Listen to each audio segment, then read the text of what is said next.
Mauzeri, džiugu, kad mes turim pasiekimų visur. Jo. Nu ir ką čia mes tai pasiekėm? Ką čia mes tai pasiekėm, klausė Pelė. Aš negaliu išžiūrėti. No. Jūs turbūt tikitės, kad aš pradėsiu jums aiškinti, kad Pamela Anderson turi lietuviškų šaknų. Vot aš jums aiškinsiu. Aš pasidžiaugsiu, kad mes, Lietuva, pagaliau turim asmeninę kosminę šiukšlę. Ir kas čia taip, pasišiukšlino? Mūsų mokslininkai iškėlė į orbitą 2 stiklinės dydžio palydovus ir vienas jau sugedo.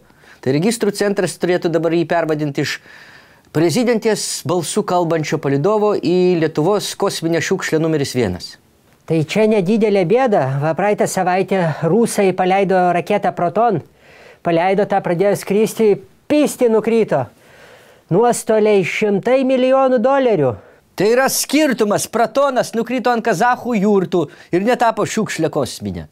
O mūsiškis skris aplink orbitą milijonus metų ir šiukšlins. Ir ateities išmaniosios kartos, kai skris į Marsą ant alaus, tai pro eliminatorių rodys, sakys, skrenda lietuviška kosminė šiukšlė iš Grybauskaitės eros.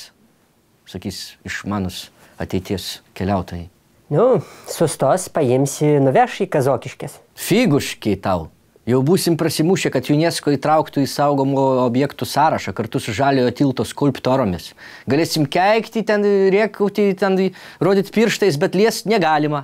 Nu, bet vis tiek geriau paleisti gendantį aparatą į kosmosą negu šunys, kurie tenais nuskrenda dviesdami baisiuose kančiuose.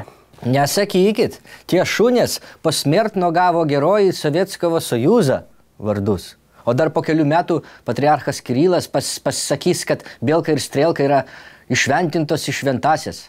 Nu, kad išventintų į šventasias reikia stebuklo. Kokio jums stebuklo? Šunys kosmose buvo. Tai ko jums čia nestebuklas? Jūs va į kosmosą paleis, tai visi sakys, anok čia stebuklas Pelė kosmose. Mūsų Pelių yra dalia būti išbandymams. O šuniukas jis kitoks yra.